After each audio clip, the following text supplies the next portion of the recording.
आप सुन रहे हैं जगत गुरु तत्वदर्शी संत रामपाल जी महाराज द्वारा लिखित पुस्तक ज्ञान गंगा का पेज नंबर 44। पतिव्रता पद से गिरने की सजा पाई। कई युगों तक दोनों सात संख ब्रह्मांडों में रहे, परंतु परब्रह्म ने दुर्व्यवहार नहीं किया। ईश्वरी माया की स्वेच्छा से अंगीकार किया तथा अपनी शब्द शक्ति द्वारा नाखूनों से स्त्री इंद्री यानी योनि बनाई। ईश्वरी देवी की सहमति से संतान उत्पन्न की। इसलिए परब्रह्म के लोक यानी सात संख ब्रह्मांडों में प्राणियों को तप्तशिला का कष्ट नहीं है तथा वहाँ पशु पक्षी भी ब्रह्म लोक के देवों से अच्छे चरित्र युक्त हैं। आयु भी बहुत लंबी है, परंतु जन्म मृत्यु कर्माधार पर कर्मदंड तथा परिश्रम करके ही उदर पूर्ति होती है। स्वर्ग तथा नरक भी ऐसे ही बने हैं।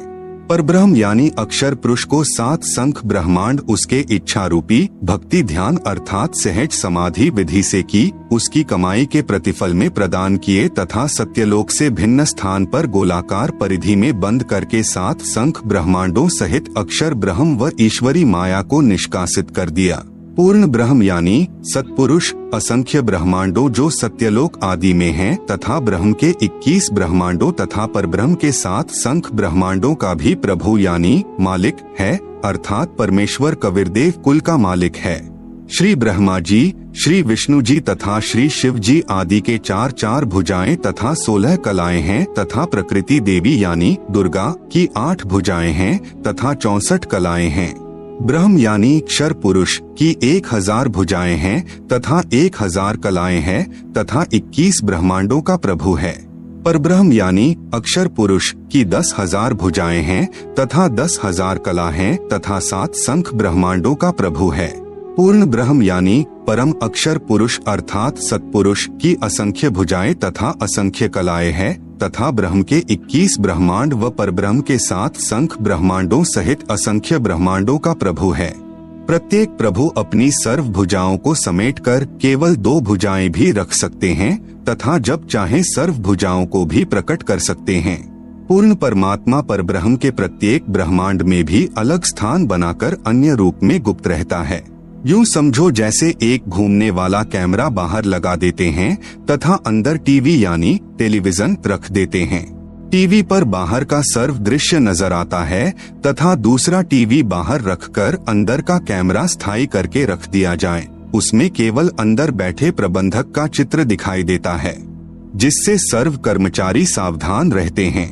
इसी प्रकार पूर्ण परमात्मा अपने सतलोक में बैठकर सर्व को नियंत्रित किए हुए हैं तथा प्रत्येक ब्रह्मांड में भी सतगुरु कबीरदेव विद्यमान रहते हैं, जैसे सूर्य दूर होते हुए भी अपना प्रभाव अन्य लोकों में बनाए हुए है। आप सुन रहे हैं जगत गुरु तत्वदर्शी संत रामपाल जी महाराज द्वारा लिखित पुस्तक ज्ञान गंगा का पेज नंबर 45। पवित्र अथर्ववेद में सृष्टि रचना का प्रमाण। अथर्ववेद कांड नंबर 4 अनुवाक नंबर 1 मंत्र नंबर 1। ब्रह्म जज्ञानम प्रथमम पुरस्ताद विसीमतः सुरुचोवेन आवह स बुधन्या उपमा अस्य विष्ठाः सतश्च योनिम सतश्च विवह। ब्रह्म जज्ञानम प्रथमम पुरस्तात् विसीमतः सुरुचः वेन आवह स बुधन्याः उपमा अस्य विष्ठाः सतः च योनिम असतः च विवह। अनुवाद। प्रथमम यानी प्राचीन अर्थात सनातन, ब्रह्म यानी परमात्मा ने, ज यानी प्रकट होकर, ज्ञानम यानी अपनी सूझबूझ से, पुरस्तात् यानी शिखर में अर्थात सतलोक आदि को, सुरुचः यानी स्वेच्छा से बड़े चाव से स्वप्रकाशित, विसीमतः यानी सीमा रहित अर्थात विशाल सीमा वाले भिन्न लोकों को रचा। उस वेनः यानी जुलाहे ने ताने अर्थात कपड़े की तरह बुनकर, आवह यानी सुरक्षित किया, च यानी तथा, सह यानी वह पूर्ण ब्रह्म ही सर्व रचना करता है, अस्य यानी इसलिए उसी, बुधन्याः यानी मूल मालिक ने, योनिम यानी मूल स्थान सत्यलोक की रचना की है, अस्य यानी इसके, उपमा यानी सदृश अर्थात मिलते जुलते, सतह यानी अक्षर पुरुष अर्थात परब्रह्म के लोक कुछ स्थायी, च यानी तथा, असतः यानी क्षर पुरुष के अस्थायी लोक आदि, विवह यानी आवास स्थान भिन्न, विष्ठाः यानी स्थापित किए।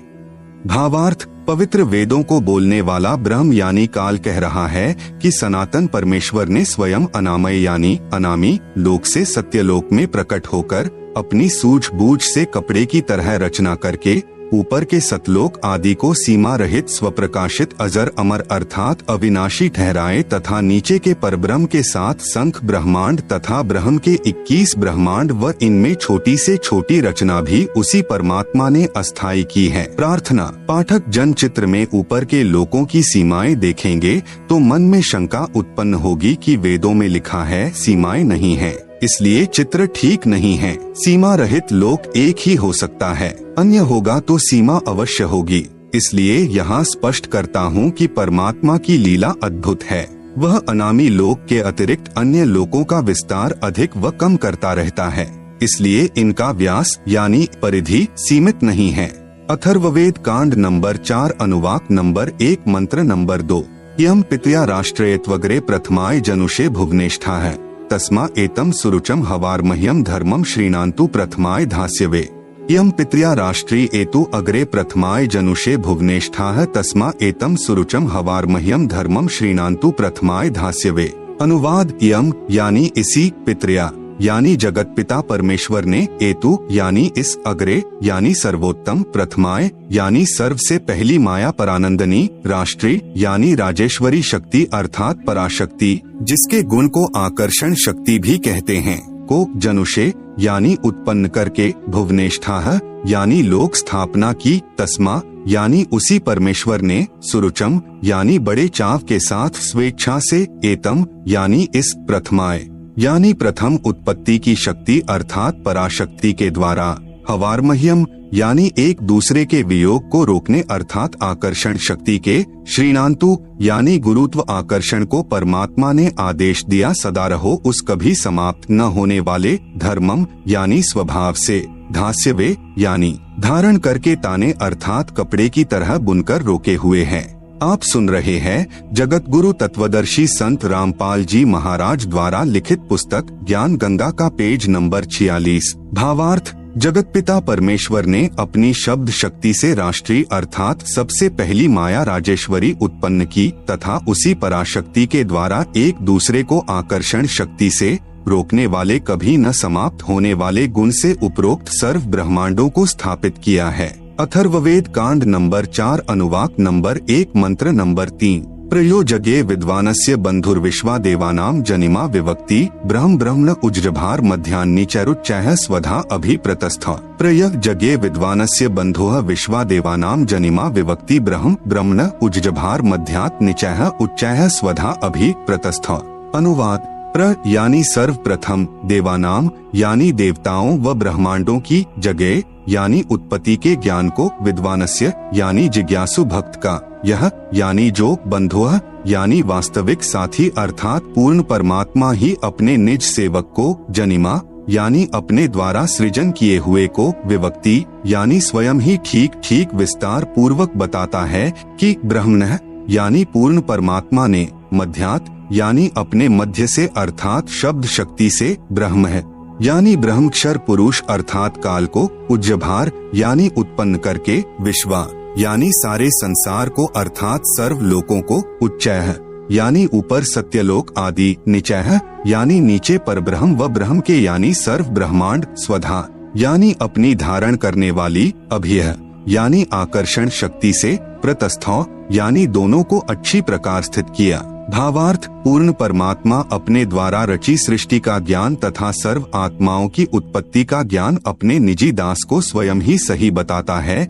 कि पूर्ण परमात्मा ने अपने मध्य अर्थात अपने शरीर से अपनी शब्द शक्ति के द्वारा ब्रह्म यानी शर पुरुष काल की उत्पत्ति की तथा सर्व ब्रह्मांडों को ऊपर सतलोक, अलखलोक, अगमलोक, अनामी लोक आदि तथा नीचे परब्रह्म के साथ संख ब्रह्मांड तथा ब्रह्म के 21 ब्रह्मांडों को अपनी धारण करने वाली आकर्षण शक्ति से ठहराया हुआ है।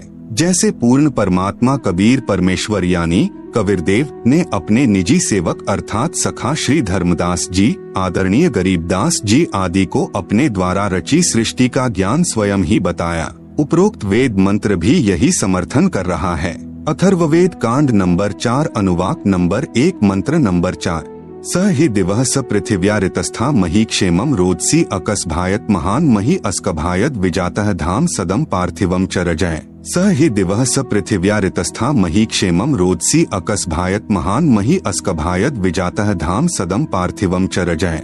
अनुवाद, सह यानी उसी सर्वशक्तिमान परमात्मा ने, ही यानी निःसंदेह, दिवः यानी ऊपर के चारों दिव्य लोक जैसे सत्यलोक, अलख लोक, अगम लोक तथा अनामी अर्थात अकह लोक अर्थात दिव्य गुणों युक्त लोकों को, ऋतस्था यानी सत्य स्थिर अर्थात अजर अमर रूप से स्थिर किए, स यानी उन्हीं के समान, पृथिव्या यानी नीचे के पृथ्वी वाले सर्व लोकों जैसे परब्रह्म के साथ संख तथा ब्रह्म काल के 21 ब्रह्मांड। आप सुन रहे हैं जगत गुरु तत्वदर्शी संत रामपाल जी महाराज द्वारा लिखित पुस्तक ज्ञान गंगा का पेज नंबर 47। मही यानी पृथ्वी तत्व से, क्षेमम यानी सुरक्षा के साथ, अस्कभायत यानी ठहराया, रोदसी यानी आकाश तत्व तथा पृथ्वी तत्व दोनों से ऊपर नीचे के ब्रह्मांडों को जैसे आकाश एक सूक्ष्म तत्व है।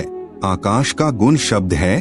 पूर्ण परमात्मा ने ऊपर के लोक शब्द रूप रचे जो तेजपुंज के बनाए हैं तथा नीचे के परब्रह्म यानी अक्षर पुरुष के सप्त संख ब्रह्मांड तथा ब्रह्मक्षर पुरुष के 21 ब्रह्मांडों को पृथ्वी तत्व से अस्थायी रचा। महान यानी पूर्ण परमात्मा ने, पार्थिवम यानी पृथ्वी वाले, वि यानी भिन्न भिन्न, धाम यानी लोक, च यानी और, सदम यानी आवास स्थान, मही यानी पृथ्वी तत्व से, रजह यानी प्रत्येक ब्रह्मांड में छोटे छोटे लोकों की, जातः यानी रचना करके, अस्कभायत यानी स्थिर किया। भावार्थ, ऊपर के चारों लोक सत्यलोक, अलख लोक, अगम लोक, अनामी लोक, यह तो अजर अमर स्थायी अर्थात अविनाशी रचे हैं तथा नीचे के ब्रह्म तथा परब्रह्म के लोकों को अस्थायी रचना करके तथा अन्य छोटे छोटे लोक भी उसी परमेश्वर ने रचकर स्थिर किए।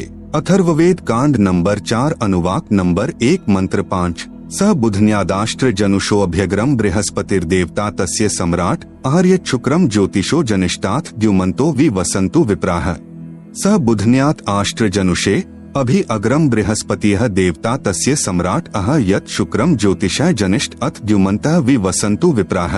अनुवाद, सह यानी उसी, बुधन्यात यानी मूल मालिक से, अभि अग्रम यानी सर्वप्रथम स्थान पर, आष्ट्र यानी अष्टंगी माया दुर्गा अर्थात प्रकृति देवी, जनुषेह यानी उत्पन्न हुई क्योंकि नीचे के परब्रह्म व ब्रह्म के लोकों का प्रथम स्थान सतलोक है, यह तीसरा धाम भी कहलाता है। तस्य यानी इस दुर्गा का भी मालिक यही, सम्राट यानी राजाधिराज, बृहस्पतिः यानी सबसे बड़ा पति व जगत गुरु, देवता यानी परमेश्वर है, यत यानी जिससे, अह यानी सबका वियोग हुआ, अथ यानी इसके बाद, ज्योतिषः यानी ज्योति रूप निरंजन अर्थात काल के, शुक्रम यानी वीर्य अर्थात बीज शक्ति से, जनिष्ठ यानी दुर्गा के उदर से उत्पन्न होकर, विप्राह यानी भक्त आत्माएं, वि यानी अलग से, धूमन्तः यानी मनुष्य लोक तथा स्वर्ग लोक में ज्योति निरंजन के आदेश से दुर्गा ने कहा, वसंतु यानी निवास करो अर्थात वे निवास करने लगी। भावार्थ, पूर्ण परमात्मा ने ऊपर के चारों लोकों में से जो नीचे से सबसे प्रथम अर्थात सत्यलोक में आष्ट्रा अर्थात अष्टंगी यानी प्रकृति देवी दुर्गा की उत्पत्ति की। यही राजाधिराज जगत गुरु पूर्ण परमेश्वर यानी सत्पुरुष है जिससे सबका वियोग हुआ है। फिर सर्व प्राणी ज्योति निरंजन यानी काल के वीर्य यानी बीज से दुर्गा यानी आष्ट्रा के गर्भ द्वारा उत्पन्न होकर स्वर्ग लोक व पृथ्वी लोक पर निवास करने लगे। अथर्ववेद कांड नंबर 4 अनुवाक नंबर 1 मंत्र 6। नूनम तदस्य काव्यो हिनोति महोदेवस्य पूर्व्यस्य धाम एष जगे बहुभिः सात्मित्था पूर्वे अर्धे विशिते ससन्नु। नूनम तत् अस्य काव्यः महादेवस्य पूर्व्यस्य धाम हिनोति पूर्वे विशिते एष जगे बहुभिः साकम इत्था अर्धे ससन्नु। आप सुन रहे हैं जगत गुरु तत्वदर्शी संत रामपाल जी महाराज द्वारा लिखित पुस्तक ज्ञान गंगा का पेज नंबर 48। अनुवाद, नूनम यानी निसंदेह, तत् यानी वह पूर्ण परमेश्वर अर्थात तत् ब्रह्म ही, अस्य यानी इस, काव्य यानी भक्त आत्मा जो पूर्ण परमेश्वर की भक्ति विधिवत करता है को वापिस, महा यानी सर्वशक्तिमान, देवस्य यानी परमेश्वर के, पूर्व्यस्य यानी पहले के, धाम यानी लोक में अर्थात सत्यलोक में, हिनोति यानी भेजता है। पूर्वे यानी पहले वाले, विशिते यानी विशेष चाहे हुए, एश यानी इस परमेश्वर को व जगह यानी सृष्टि उत्पत्ति के ज्ञान को जानकर, बहुभ्यः यानी बहुत आनंद, साकम यानी के साथ, अर्धे यानी आधा, ससन यानी सोता हुआ, इत्था यानी विधिवत इस प्रकार, नु यानी सच्ची आत्मा से स्तुति करता है। भावार्थ, वही पूर्ण परमेश्वर सत्य साधना करने वाले साधक को उसी पहले वाले स्थान यानी सत्यलोक में ले जाता है जहाँ से बिछुड़ कर आए थे। वहाँ उस वास्तविक सुखदायी प्रभु को प्राप्त करके खुशी से आत्म विभोर होकर मस्ती से स्तुति करता है कि हे परमात्मा, असंख्य जन्मों के भूले भटकों को वास्तविक ठिकाना मिल गया। इसी का प्रमाण पवित्र ऋग्वेद मंडल 10 सूक्त 90 मंत्र 16 में भी है। आदरणीय गरीबदास जी को इसी प्रकार पूर्ण परमात्मा कबीरदेव यानी कबीर परमेश्वर स्वयं सत्य भक्ति प्रदान करके सत्यलोक लेकर गए थे। तब अपनी अमृतवाणी में आदरणीय गरीबदास जी महाराज ने आंखों देखकर कहा, गरीब अजब नगर में ले गए हमको सतगुरु आन, झिल के बिंब अगाध गति, सुते चादरतान। अथर्ववेद कांड नंबर 4 अनुवाक नंबर 1 मंत्र 7। यो अथर्वाणम पित्तरम देव बंधुम बृहस्पतिम नमसाव च गच्छात त्वं विश्वेशाम जनिता यथा स कबीरदेवो न दभायत स्वधावान। यह अथर्वाणम पित्तरम देवबंधुम बृहस्पतिम नमसा अव च गच्छात त्वं विश्वेशाम जनिता यथा स कबीरदेवः न दभायत स्वधावान।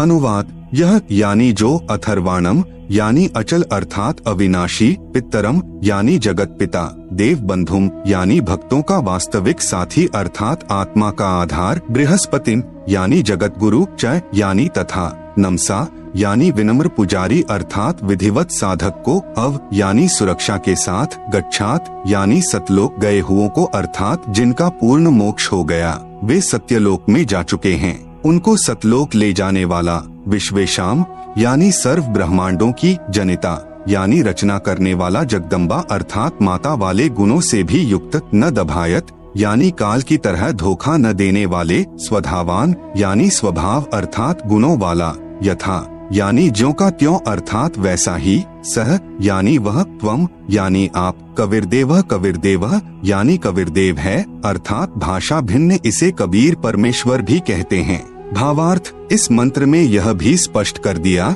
कि उस परमेश्वर का नाम कबीरदेव अर्थात कबीर परमेश्वर है जिसने सर्व रचना की है। जो परमेश्वर अचल अर्थात वास्तव में अविनाशी, गीता अध्याय 15 श्लोक 16-17 में भी प्रमाण है। जगत गुरु आत्माधार जो पूर्ण मुक्त होकर सत्यलोक गए हैं, उनको सतलोक ले जाने वाला, सर्व ब्रह्मांडों का रचनहार, काल यानी ब्रह्म की तरह धोखा न देने वाला, ज्यों का त्यों वह स्वयं कबीरदेव अर्थात कबीर प्रभु है। आप सुन रहे हैं जगत गुरु तत्वदर्शी संत रामपाल जी महाराज द्वारा लिखित पुस्तक ज्ञान गंगा का पेज नंबर 49। यही परमेश्वर सर्व ब्रह्मांडों व प्राणियों को अपनी शब्द शक्ति से उत्पन्न करने के कारण जनिता यानी माता भी कहलाता है, तथा पित्तरम यानी पिता तथा बंधु यानी भाई भी वास्तव में यही है, तथा देव यानी परमेश्वर भी यही है। इसलिए इसी कबीरदेव यानी कबीर परमेश्वर की स्तुति किया करते हैं। त्वमेव माता च पिता त्वमेव, त्वमेव बंधु च सखा त्वमेव, त्वमेव विद्या च द्रविणम त्वमेव, त्वमेव सर्वम मम देव देव। इसी परमेश्वर की महिमा का पवित्र ऋग्वेद मंडल नंबर 1 सूक्त नंबर 24 में विस्तृत विवरण है। पवित्र ऋग्वेद में सृष्टि रचना का प्रमाण, ऋग्वेद मंडल 10 सूक्त 90 मंत्र 1, सहस्र शीर्षा पुरुषः सहस्राक्ष सहस्रपात स भूमिन विश्वतोम वरित्वात्यतिष्ठत् दशांगुलम। सहस्र शीर्षा पुरुषः सहस्राक्षः सहस्रपात स भूमिन विश्वतः वृत्वा अत्यातिष्ठत् दशंगुलम। अनुवाद, पुरुषः यानी विराट रूप काल भगवान अर्थात क्षर पुरुष, सहस्र शीर्षा यानी 1000 सिरों वाला, सहस्राक्षः यानी 1000 आँखों वाला, सहस्रपात यानी 1000 पैरों वाला है, स यानी वह काल, भूमिन यानी पृथ्वी वाले 21 ब्रह्मांडों को, विश्वतः यानी सब ओर से, दशंगुलम यानी 10 अंगुलियों से अर्थात पूर्ण रूप से काबू किए हुए, वृत्वा यानी गोलाकार घेरे में घेर कर, अत्यातिष्ठत यानी इससे बढ़कर अर्थात अपने काल लोक में सबसे न्यारा भी 21वें ब्रह्मांड में ठहरा है अर्थात रहता है। भावार्थ, इस मंत्र में विराट यानी काल ब्रह्म का वर्णन है। गीता अध्याय 10-11 में भी इसी काल ब्रह्म का ऐसा ही वर्णन है। अध्याय 11 मंत्र नंबर 46 में अर्जुन ने कहा है कि हे सहस्राबाहु अर्थात 1000 भुजा वाले, आप अपने चतुर्भुज रूप में दर्शन दीजिए, जिसके हजारों हाथ पैर, हजारों आंखें, कान आदि हैं। वह विराट रूप काल यानी क्षर प्रभु अपने अधीन सर्व प्राणियों को पूर्ण काबू करके अर्थात 20 ब्रह्मांडों को गोलाकार परिधि में रोककर स्वयं इनसे ऊपर यानी अलग 21वें ब्रह्मांड में बैठा है। ऋग्वेद मंडल 10 सूक्त 90 मंत्र 2। पुरुष एवेदम सर्वम यद्भूतम यच्च भाव्यम उतामृतत्वस्येषानो यदन्नेनातिरोहति। पुरुष एव इदम सर्वम यत् भूतम यत् च भाव्यम उत अमृतत्वस्य ईशानः यत् अन्नेन अतिरोहति। अनुवाद एव यानी इसी प्रकार कुछ सही तौर पर पुरुष यानी भगवान है, वह अक्षर पुरुष अर्थात परब्रह्म है। च यानी और इदम यानी यह, यत यानी जो, भूतम यानी उत्पन्न हुआ है, यत यानी जो, भाव्यम यानी भविष्य में होगा, सर्वम यानी सब, यत यानी प्रयत्न से अर्थात मेहनत द्वारा, अन्नेन यानी अन्न से। जगत गुरु तत्वदर्शी संत रामपाल जी महाराज द्वारा लिखित पुस्तक ज्ञान गंगा का पेज नंबर 50 पर ऊपर जड़ नीचे शाखा वाला उल्टा लटका हुआ संसार रूपी वृक्ष का चित्र दिया गया है, जिसे आप पुस्तक में देख सकते हैं। आप सुन रहे हैं जगत गुरु तत्वदर्शी संत रामपाल जी महाराज द्वारा लिखित पुस्तक ज्ञान गंगा का पेज नंबर 51। अतिरोहति यानी विकसित होता है। यह अक्षर पुरुष भी उत यानी संदेह युक्त, अमृतत्वस्य यानी मोक्ष का, ईशानः यानी स्वामी है, अर्थात भगवान तो अक्षर पुरुष भी कुछ सही है, परंतु पूर्ण मोक्षदायक नहीं है।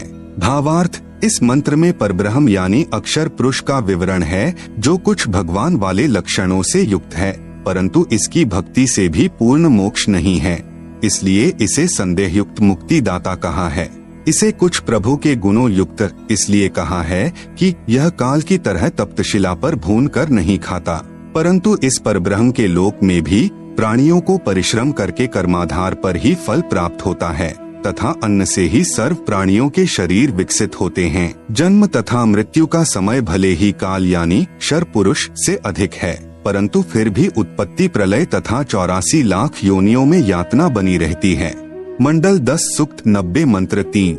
एतावानस्य महिमा तो ज्यायाश्च पुरुषः पादोऽस्य विश्वा भूतानि त्रिपादस्यामृतम दिवि। तावान अस्य महिमा अतः ज्यायान च पुरुषः पादः अस्य विश्वा भूतानि त्रिपाद अस्य अमृतम दिवि।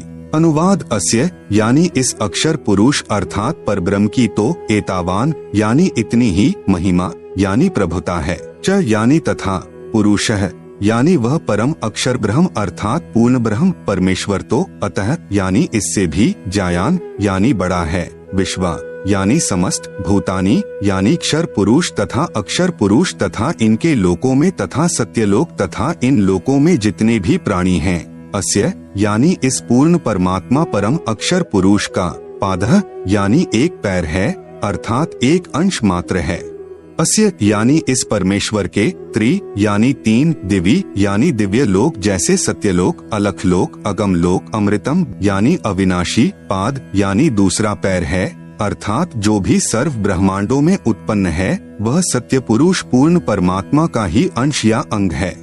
भावार्थ, इस ऊपर के मंत्र 2 में वर्णित अक्षर पुरुष यानी परब्रह्म की तो इतनी ही महिमा है तथा वह पूर्ण पुरुष कबीरदेव तो इससे भी बड़ा है, अर्थात सर्वशक्तिमान है तथा सर्व ब्रह्मांड उसी के अंश मात्र पर ठहरे हैं। इस मंत्र में 3 लोकों का वर्णन इसलिए है क्योंकि चौथा अनामी यानी अनामय लोक अन्य रचना से पहले का है।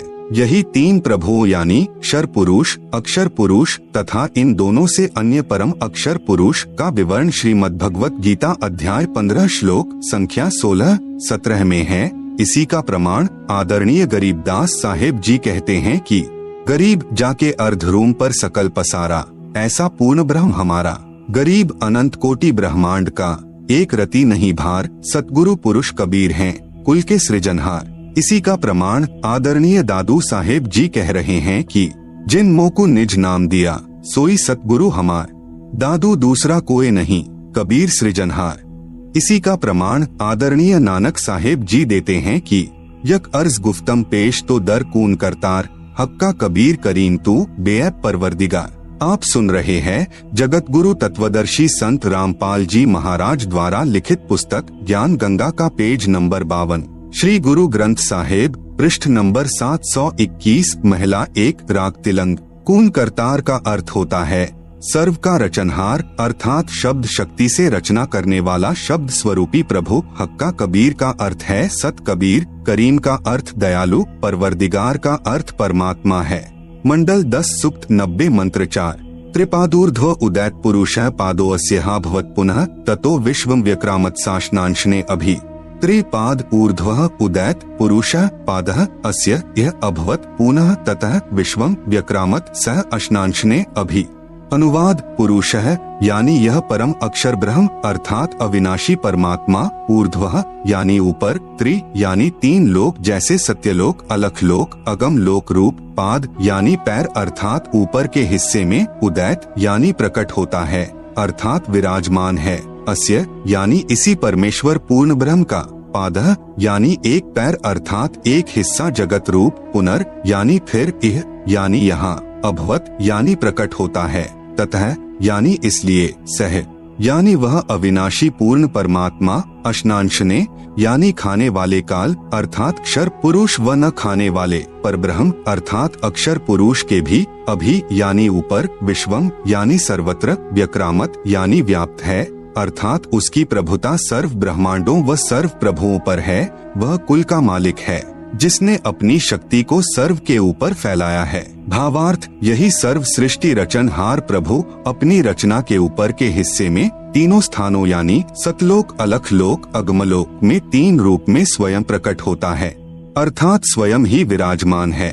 यहाँ अनामी लोक का वर्णन इसलिए नहीं किया क्योंकि अनामी लोक में कोई रचना नहीं है, तथा अकह यानी अनामय लोक शेष रचना से पूर्व का है। फिर कहा है कि उसी परमात्मा के सत्यलोक से बिछुड़कर नीचे के ब्रह्म व परब्रह्म के लोक उत्पन्न होते हैं और वह पूर्ण परमात्मा खाने वाले ब्रह्म अर्थात काल से, क्योंकि ब्रह्म काल विराट श्रापवश 1 लाख मानव शरीरधारी प्राणियों को खाता है, तथा न खाने वाले परब्रह्म अर्थात अक्षर पुरुष से यानी परब्रह्म प्राणियों को खाता नहीं, परंतु जन्म मृत्यु कर्मदंड ज्यों का त्यों बना रहता है, भी ऊपर सर्वत्र व्याप्त है अर्थात इस पूर्ण परमात्मा की प्रभुता सर्व के ऊपर है। कबीर परमेश्वर ही कुल का मालिक है जिसने अपनी शक्ति को सर्व के ऊपर फैलाया है, जैसे सूर्य अपने प्रकाश को सर्व के ऊपर फैलाकर प्रभावित करता है, ऐसे पूर्ण परमात्मा ने अपनी शक्ति रूपी रेंज यानी क्षमता को सर्व ब्रह्मांडों को नियंत्रित रखने के लिए छोड़ा हुआ है।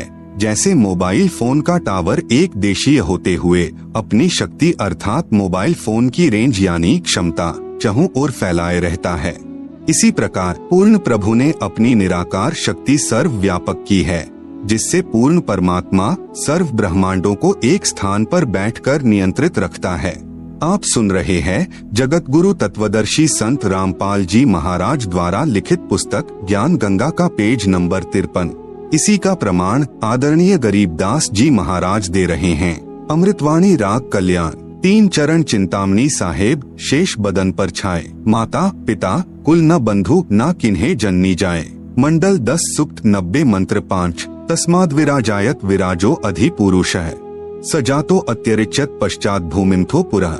तस्मात् विराट अजायत विराजः अधि पुरुषः स जातः अत्यरिच्यत पश्चात भूमिम अथः पुरः। अनुवाद तस्मात् यानी उसके पश्चात उस परमेश्वर सत्य पुरुष की शब्द शक्ति से, विराट यानी विराट अर्थात ब्रह्म जिसे क्षर पुरुष व काल भी कहते हैं, अजायत यानी उत्पन्न हुआ है, पश्चात यानी इसके बाद, विराजः यानी विराट पुरुष अर्थात काल भगवान से, अधि यानी बड़े, पुरुषः यानी परमेश्वर ने, भूमिम यानी पृथ्वी वाले लोक, काल ब्रह्म तथा परब्रह्म के लोक को, अत्यरिच्यत यानी अच्छी तरह रचा, अथः यानी फिर, पुरः यानी अन्य छोटे छोटे लोक, स यानी उस पूर्ण परमेश्वर ने ही, जातः यानी उत्पन्न किया अर्थात स्थापित किया। भावार्थ उपरोक्त मंत्र 4 में वर्णित तीनों लोकों अग्मलोक, अलख लोक तथा सतलोक की रचना के पश्चात पूर्ण परमात्मा ने ज्योति निरंजन ब्रह्म की उत्पत्ति की अर्थात उसी सर्वशक्तिमान परमात्मा पूर्ण ब्रह्म कबीरदेव यानी कबीर प्रभु से ही विराट अर्थात ब्रह्म यानी काल की उत्पत्ति हुई।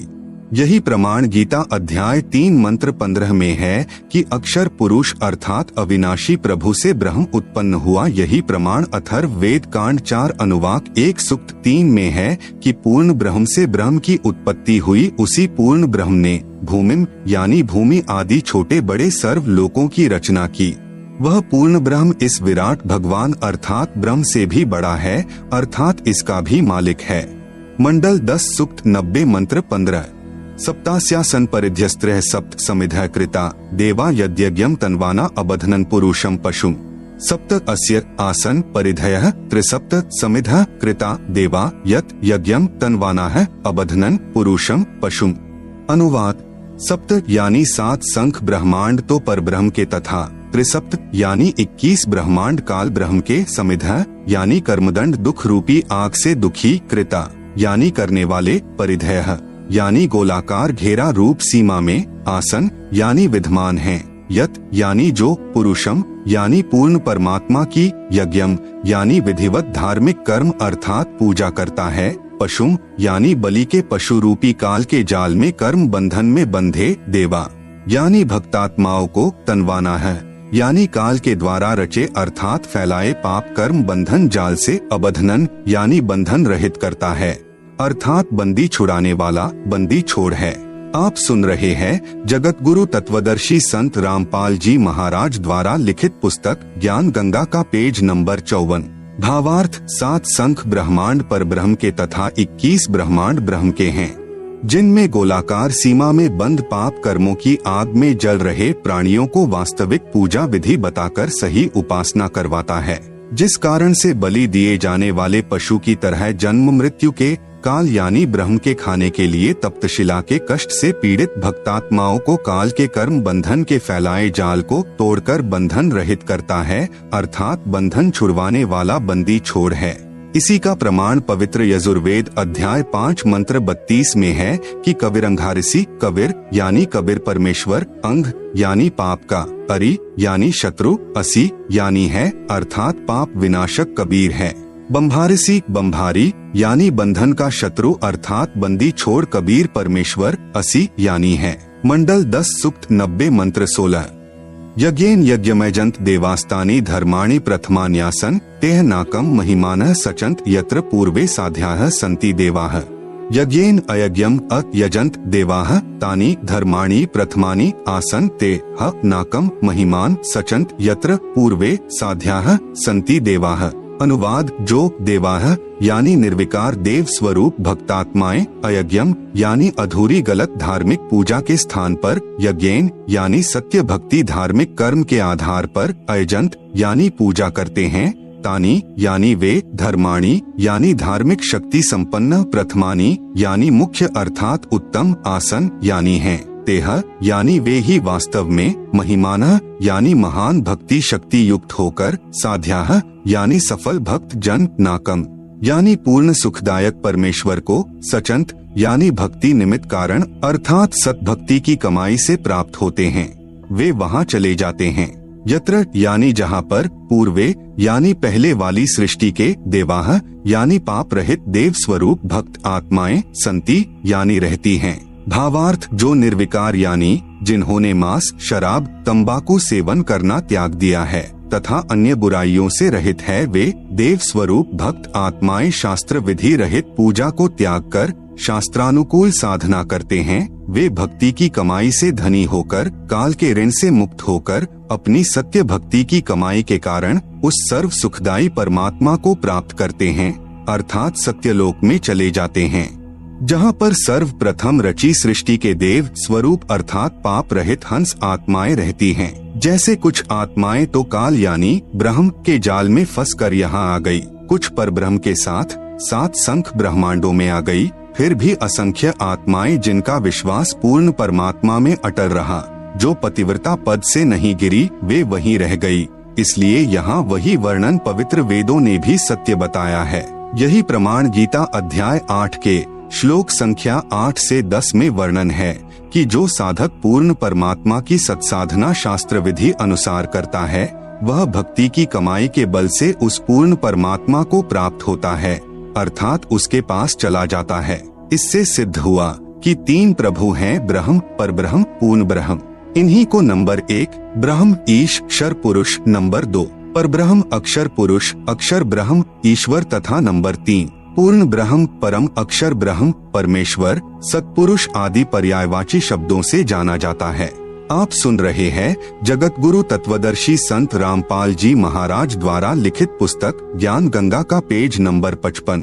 यही प्रमाण ऋग्वेद मंडल 9 सूक्त 96 मंत्र 17 से 20 में स्पष्ट है कि पूर्ण परमात्मा कबीरदेव यानी कबीर परमेश्वर शिशु रूप धारण करके प्रकट होता है तथा अपना निर्मल ज्ञान अर्थात तत्व ज्ञान कबीरगीर भी है यानी कबीर वाणी के द्वारा अपने अनुयायियों को बोल बोल कर वर्णन करता है। वह कबीरदेव यानी कबीर परमेश्वर ब्रह्म यानी क्षर पुरुष के धाम तथा परब्रह्म यानी अक्षर पुरुष के धाम से भिन्न जो पूर्ण ब्रह्म यानी परम अक्षर पुरुष का तीसरा रिद्धाम यानी सतलोक है, उसमें आकार में विराजमान है तथा सतलोक से चौथा अनामी लोक है, उसमें भी यही कबीरदेव यानी कबीर परमेश्वर अनामी पुरुष रूप में मनुष्य सदृश आकार में विराजमान है। पवित्र श्रीमद् देवी महापुराण में सृष्टि रचना का प्रमाण ब्रह्मा विष्णु तथा शिव के माता पिता दुर्गा और ब्रह्म के योग से ब्रह्मा विष्णु और शिव का जन्म। पवित्र श्रीमद् देवी महापुराण 3 स्कंद अध्याय 1 से 3 गीता प्रेस गोरखपुर से प्रकाशित। अनुवादकर्ता श्री हनुमान प्रसाद पोद्दार तथा चिमन लाल गोस्वामी जी। पृष्ठ नंबर 114 से पृष्ठ नंबर 114 से 118 तक विवरण है कि कितने ही आचार्य भवानी को संपूर्ण मनोरथ पूर्ण करने वाली बताते हैं। वह प्रकृति कहलाती है तथा ब्रह्म के साथ अभेद संबंध है। जैसे पत्नी को अर्धांगिनी भी कहते हैं, अर्थात दुर्गा ब्रह्म यानी काल की पत्नी है। एक ब्रह्मांड की सृष्टि रचना के विषय में राजा श्री परीक्षित के पूछने पर श्री व्यास जी ने बताया कि मैंने श्री नारद जी से पूछा था कि हे देवर्षे, इस ब्रह्मांड की रचना कैसे हुई। मेरे इस प्रश्न के उत्तर में श्री नारद जी ने कहा कि मैंने अपने पिता श्री ब्रह्मा जी से पूछा था कि हे पिताश्री, इस ब्रह्मांड की रचना आपने की या श्री विष्णु जी इसके रचयिता हैं या शिव जी ने रचा है, सच सच बताने की कृपा करें। तब मेरे पूज्य पिता श्री ब्रह्मा जी ने बताया कि बेटा नारद, मैंने अपने आप को कमल के फूल पर बैठा पाया था। मुझे नहीं मालूम इस अगाध जल में मैं कहां से उत्पन्न हो गया। 1000 वर्ष तक पृथ्वी का अन्वेषण करता रहा, कहीं जल का उरछोर नहीं पाया। फिर आकाशवाणी हुई कि तप करो। 1000 वर्ष तक तप किया, फिर से सृष्टि करने की आकाशवाणी हुई। इतने में मधु और कैटभ नाम के 2 राक्षस आए। उनके भय से मैं कमल का डंठल पकड़कर नीचे उतरा। वहां भगवान विष्णु जी शेष शैया पर अचेत पड़े थे। उनमें से एक स्त्री यानी प्रेतवत प्रविष्ट दुर्गा निकली। वह आकाश में आभूषण पहने दिखाई देने लगी। तब भगवान विष्णु होश में आए। अब मैं तथा विष्णु जी 2 थे। इतने में भगवान शंकर भी आ गए। देवी ने हमें विमान में बैठाया तथा ब्रह्मलोक में ले गई। वहाँ एक ब्रह्मा, एक विष्णु तथा एक शिव को और देखा। फिर एक देवी देखी। उसे देखकर विष्णु जी ने विवेक पूर्वक निम्न वर्णन किया। ब्रह्म काल ने भगवान विष्णु को चेतना प्रदान कर दी। उसको अपने बाल्यकाल की याद आई, तब बचपन की कहानी सुनाई। आप सुन रहे हैं जगत गुरु तत्वदर्शी संत रामपाल जी महाराज द्वारा लिखित पुस्तक ज्ञान गंगा का पेज नंबर 56 पृष्ठ नंबर 119 से 120 पर भगवान विष्णु जी ने श्री ब्रह्मा जी तथा श्री शिव जी से कहा कि यह हम तीनों की माता है। यही जगत जननी प्रकृति देवी है। मैंने इस देवी को तब देखा था जब मैं छोटा सा बालक था। यह मुझे पालने में झुला रही थी। 3 स्कंद पृष्ठ नंबर 123 पर श्री विष्णु जी ने श्री दुर्गा जी की स्तुति करते हुए कहा, तुम शुद्ध स्वरूपा हो। यह सारा संसार तुम्ही से उद्भासित हो रहा है। मैं यानी विष्णु, ब्रह्मा और शंकर हम सभी तुम्हारी कृपा से ही विद्यमान हैं। हमारा आविर्भाव यानी जन्म और तिरोभाव यानी मृत्यु हुआ करता है। अर्थात हम तीनों देव नाशवान हैं। केवल तुम ही नित्य यानी अविनाशी हो, जगत जननी हो, प्रकृति देवी हो। भगवान शंकर बोले, देवी यदि महाभाग विष्णु तुम ही से प्रकट यानी उत्पन्न हुए हैं तो उनके बाद उत्पन्न होने वाले ब्रह्मा भी तुम्हारे ही बालक हुए। फिर मैं तमोगुणी लीला करने वाला शंकर क्या तुम्हारी संतान नहीं हुआ, अर्थात मुझे भी उत्पन्न करने वाली तुम ही हो। विचार करें, उपरोक्त विवरण से सिद्ध हुआ कि श्री ब्रह्मा जी, श्री विष्णु जी, श्री शिव जी नाशवान हैं, मृत्युंजय यानी अजर अमर व सर्वेश्वर नहीं हैं, तथा दुर्गा यानी प्रकृति के पुत्र हैं, तथा ब्रह्म यानी काल सदाशिव इनका पिता है। तीसरा स्कंद पृष्ठ नंबर 125 पर ब्रह्मा जी के पूछने पर कि हे माता, वेदों में जो ब्रह्म कहा है वह आप ही हैं या कोई अन्य प्रभु है? इसके उत्तर में यहाँ तो दुर्गा कह रही है कि मैं तथा ब्रह्म एक ही हैं। फिर इसी स्कंद अध्याय 6 के पृष्ठ नंबर 129 पर कहा है कि अब मेरा कार्य सिद्ध करने के लिए विमान पर बैठकर तुम लोग शीघ्र पधारो यानी जाओ। कोई कठिन कार्य उपस्थित होने पर जब तुम मुझे याद करोगे तब मैं सामने आ जाऊंगी। देवताओं मेरा यानी दुर्गा का तथा ब्रह्म का ध्यान तुम्हें सदा करते रहना चाहिए। हम दोनों का स्मरण करते रहोगे तो तुम्हारे कार्य सिद्ध होने में तनिक भी संदेह नहीं है। उपरोक्त व्याख्या से स्वसिद्ध है कि दुर्गा यानी प्रकृति तथा ब्रह्म यानी काल ही तीनों देवताओं के माता पिता हैं, तथा ब्रह्मा, विष्णु व शिव जी नाशवान हैं व पूर्ण शक्ति युक्त नहीं हैं।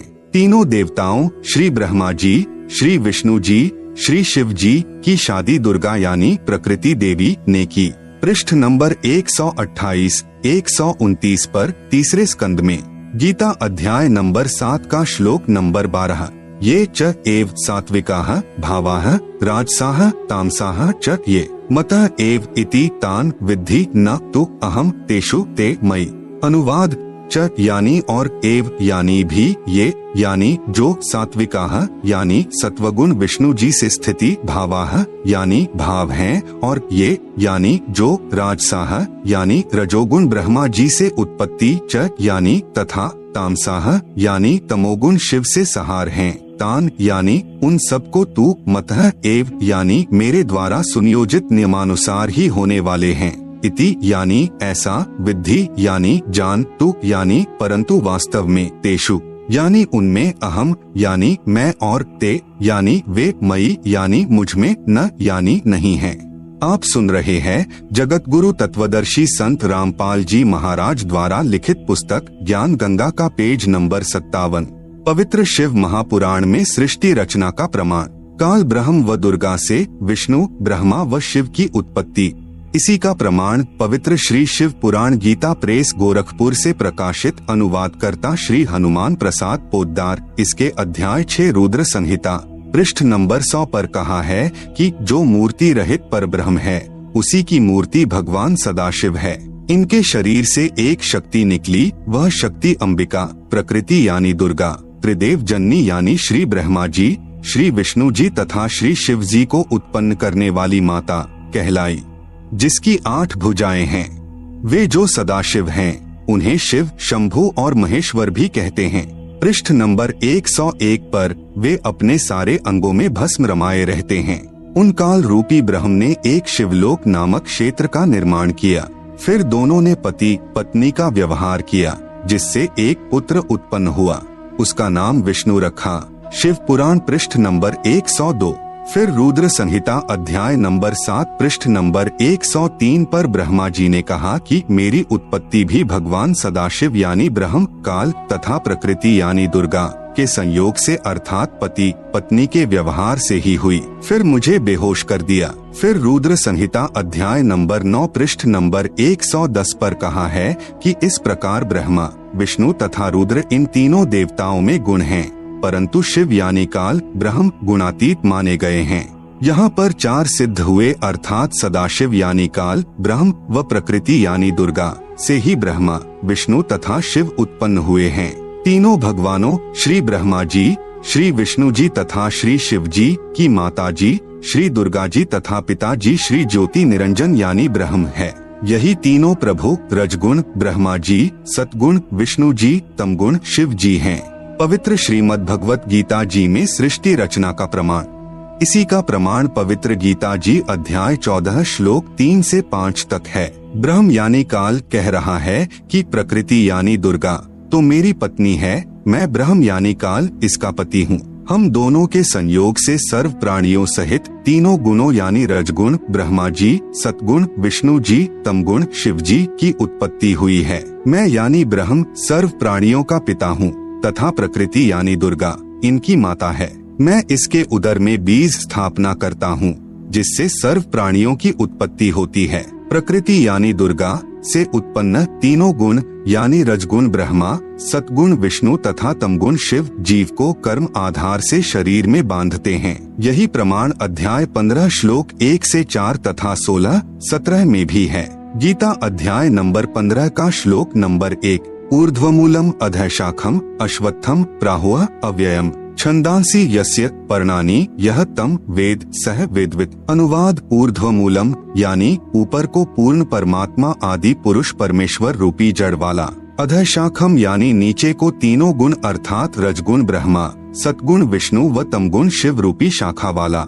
अव्ययम यानी अविनाशी, अश्वत्थम यानी विस्तारित पीपल का वृक्ष है, यस्य यानी जिसके, छंदांसी यानी जैसे वेद में छंद है ऐसे संसार रूपी वृक्ष के भी विभाग छोटे छोटे हिस्से टहनियां व पर्णानी यानी पत्ते, प्राहुः यानी कहे हैं, तम यानी उस संसार रूप वृक्ष को, यह यानी जो, वेद यानी इसे विस्तार से जानता है, सह यानी वह, वेदवित यानी पूर्ण ज्ञानी अर्थात तत्वदर्शी है। आप सुन रहे हैं जगत गुरु तत्वदर्शी संत रामपाल जी महाराज द्वारा लिखित पुस्तक ज्ञान गंगा का पेज नंबर 58। गीता अध्याय नंबर 15 का श्लोक नंबर 2, अधः च ऊर्ध्वं प्रसृताः तस्य शाखाः गुण प्रवृद्धाः विश्व प्रवालाः अधः च मूलानि अनुसंततानि कर्मानुबंधीनि मनुष्यलोके। अनुवाद तस्य यानी उस वृक्ष की, अधः यानी नीचे, च यानी और ऊर्ध्वम यानी ऊपर, गुण प्रवृद्धाः यानी तीनों गुणों ब्रह्मा, रजगुण विष्णु सतगुण शिव तमगुण रूपी, प्रसृता यानी फैली हुई, विश्व प्रवाला है यानी विकार काम क्रोध मोह लोभ अहंकार रूपी कोपल, शाखा है यानी डाली ब्रह्मा विष्णु शिव, कर्मानुबंधीनी यानी जीव को कर्मों में बांधने की, मूलानी यानी जड़े अर्थात मुख्य कारण हैं, च यानी तथा, मनुष्यलोके यानी मनुष्यलोक अर्थात पृथ्वी लोक में, अधः यानी नीचे नरक 84 लाख जूनियों में, ऊर्ध्वम यानी ऊपर स्वर्ग लोक आदि में, अनुसंततानी यानी व्यवस्थित किए हुए हैं। गीता अध्याय नंबर 15 का श्लोक नंबर 3, न रूपम अस्य इह तथा उपलभ्यते न अंतः न च आदिह न च संप्रतिष्ठा अश्वत्थम एनम सुविरूढ़ मूलम असंगशस्त्रेण दृढ़ेन छित्वा।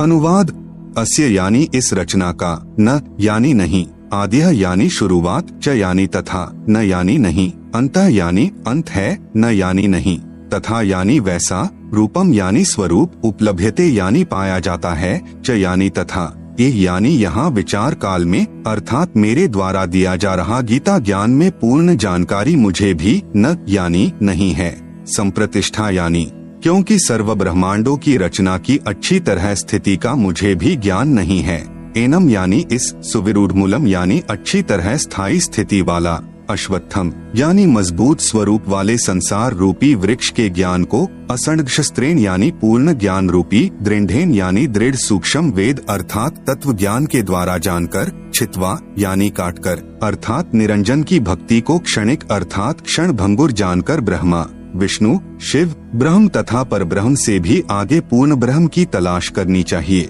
गीता अध्याय नंबर 15 का श्लोक नंबर 4, ततः पदम तत् परिमार्गितव्यम यस्मिन् गताः न निवर्तन्ति भूयः तम एक च आद्यम पुरुषम प्रपद्ये यतः प्रवृत्तियः प्रसृता पुराणी।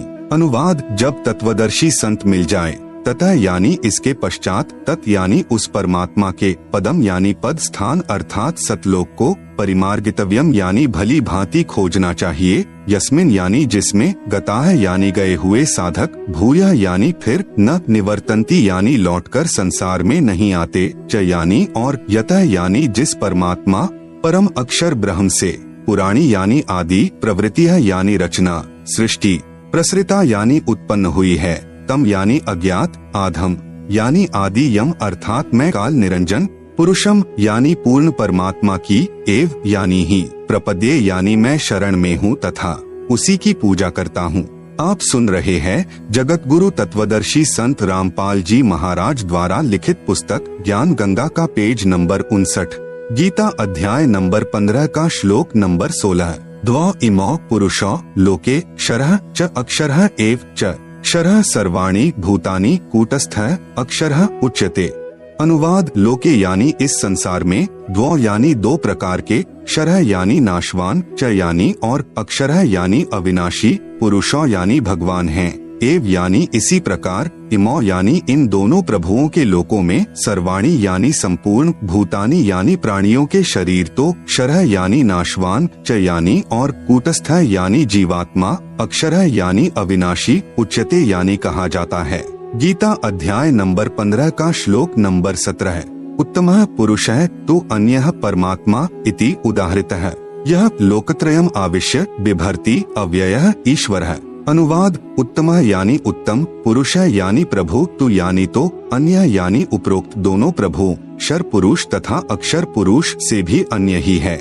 इति यानी यह वास्तव में, परमात्मा यानी परमात्मा, उदाहृतः यानी कहा गया है, यह यानी जो, लोकत्रयम यानी तीनों लोकों में, आविश्य यानी प्रवेश करके, बिभर्ति यानी सबका धारण पोषण करता है, एवं अव्ययः यानी अविनाशी, ईश्वरः यानी ईश्वर, प्रभुओं में श्रेष्ठ अर्थात समर्थ प्रभु है।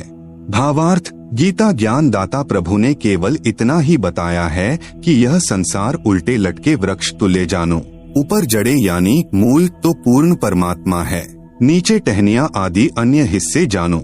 इस संसार रूपी वृक्ष के प्रत्येक भाग का भिन्न भिन्न विवरण जो संत जानता है वह तत्वदर्शी संत है, जिसके विषय में गीता अध्याय 4 श्लोक नंबर 34 में कहा है। गीता अध्याय 15 श्लोक नंबर 2-3 में केवल इतना ही बताया है कि 3 गुण रूपी शाखा हैं। यहाँ विचार काल में अर्थात गीता में आपको मैं यानी गीता ज्ञान दाता पूर्ण जानकारी नहीं दे सकता, क्योंकि मुझे इस संसार की रचना के आदि व अंत का ज्ञान नहीं है।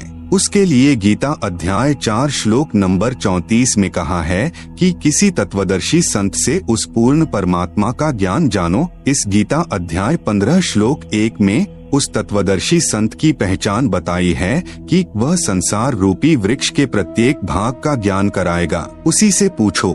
गीता अध्याय 15 के श्लोक 4 में कहा है कि उस तत्वदर्शी संत के मिल जाने के पश्चात उस परमपद परमेश्वर की खोज करनी चाहिए, अर्थात उस तत्वदर्शी संत के बताए अनुसार साधना करनी चाहिए, जिससे पूर्ण मोक्ष यानी अनादि मोक्ष प्राप्त होता है। गीता अध्याय 15 श्लोक 16-17 में स्पष्ट किया है कि 3 प्रभु हैं, एक क्षर पुरुष यानी ब्रह्म, दूसरा अक्षर पुरुष यानी परब्रह्म, तीसरा परम अक्षर पुरुष यानी पूर्ण ब्रह्म। क्षर पुरुष तथा अक्षर पुरुष वास्तव में अविनाशी नहीं है, वह अविनाशी परमात्मा तो इन दोनों से अन्य ही है।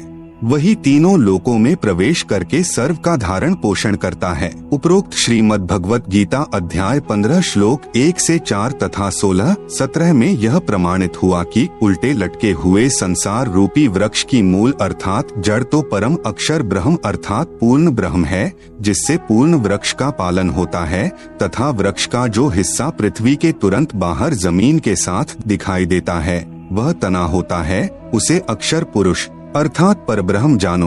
आप सुन रहे हैं जगत गुरु तत्वदर्शी संत रामपाल जी महाराज द्वारा लिखित पुस्तक ज्ञान गंगा का पेज नंबर 60। उस तने से ऊपर चलकर अन्य मोटी डार निकलती है, उनमें से एक डार को ब्रह्म अर्थात क्षर पुरुष जानो तथा उसी डार से अन्य 3 शाखाएं निकलती हैं, उन्हें ब्रह्मा, विष्णु तथा शिव जानो तथा शाखाओं से आगे पत्ते रूप में सांसारिक प्राणी जानो। उपरोक्त गीता अध्याय 15 श्लोक 16-17 में स्पष्ट है कि क्षर पुरुष यानी ब्रह्म तथा अक्षर पुरुष यानी परब्रह्म तथा इन दोनों के लोकों में जितने प्राणी हैं उनके स्थूल शरीर तो नाशवान हैं तथा जीवात्मा अविनाशी है, अर्थात उपरोक्त दोनों प्रभु व इनके अंतर्गत सर्व प्राणी नाशवान हैं। भले ही अक्षर पुरुष यानी परब्रह्म को अविनाशी कहा है, परंतु वास्तव में अविनाशी परमात्मा तो इन दोनों से अन्य है। वह तीनों लोकों में प्रवेश करके सबका पालन पोषण करता है। उपरोक्त विवरण में 3 प्रभुओं का भिन्न भिन्न विवरण दिया है। पवित्र बाइबल तथा पवित्र कुरान शरीफ में सृष्टि रचना का प्रमाण, इसी का प्रमाण पवित्र बाइबल में तथा पवित्र कुरान शरीफ में भी है। कुरान शरीफ में पवित्र बाइबल का भी ज्ञान है, इसलिए इन दोनों पवित्र सदग्रंथों ने मिलजुल कर प्रमाणित किया है कि कौन तथा कैसा है सृष्टि रचनहार तथा उसका वास्तविक नाम क्या है। पवित्र बाइबल उत्पत्ति ग्रंथ पृष्ठ नंबर 2 पर, चैप्टर 1 वर्सेस 20, चैप्टर 2 वर्सेस 5 पर, 6वां दिन प्राणी और मनुष्य अन्य प्राणियों की रचना करके। 26 फिर परमेश्वर ने कहा, हम मनुष्य को अपने स्वरूप के अनुसार अपनी समानता में बनाएं, जो सर्व प्राणियों को काबू रखेगा। 27 तब परमेश्वर ने मनुष्य को अपने स्वरूप के अनुसार उत्पन्न किया, अपने ही स्वरूप के अनुसार परमेश्वर ने उसको उत्पन्न किया, नर और नारी करके मनुष्यों की सृष्टि की। 29 प्रभु ने मनुष्यों के खाने के लिए जितने बीज वाले छोटे पेड़ तथा जितने पेड़ों में बीज वाले फल होते हैं वे भोजन के लिए प्रदान किए हैं, मांस खाना नहीं कहा है। 7वां दिन विश्राम का दिन, परमेश्वर ने 6 दिन में सर्व सृष्टि की उत्पत्ति की तथा 7वें दिन विश्राम किया। पवित्र बाइबल ने सिद्ध कर दिया कि परमात्मा मानव सदृश शरीर में है, जिसने 6 दिन में सर्व सृष्टि की रचना की तथा फिर विश्राम किया। पवित्र कुरान शरीफ सूरत फुरकानी 25 आयत नंबर 52, 58, 59, आयत 52 फला तुतियल काफिरन व जहिदहुम बिही जिहादन कबीरा यानी कबीरन। इसका भावार्थ है कि हजरत मोहम्मद जी का खुदा यानी प्रभु कह रहा है कि हे पैगंबर, आप काफिरों यानी जो एक प्रभु की भक्ति त्याग कर अन्य देवी देवताओं तथा मूर्ति आदि की पूजा करते हैं का कहा मत मानना, क्योंकि वे लोग कबीर को पूर्ण परमात्मा नहीं मानते। आप मेरे द्वारा दिए इस कुरान के ज्ञान के आधार पर अटल रहना कि कबीर ही पूर्ण प्रभु है तथा कबीर अल्लाह के लिए संघर्ष करना यानी लड़ना नहीं, अर्थात अडिग रहना। आप सुन रहे हैं जगत गुरु तत्वदर्शी संत रामपाल जी महाराज द्वारा लिखित पुस्तक ज्ञान गंगा का पेज नंबर 61 आयत 58 व तवक्कल अलल हरूल्लजीला यमूतु व सब्बे बिहमदिही व कफा बिही बिजुनूबी इबादिही खबीरा यानी कबीरा।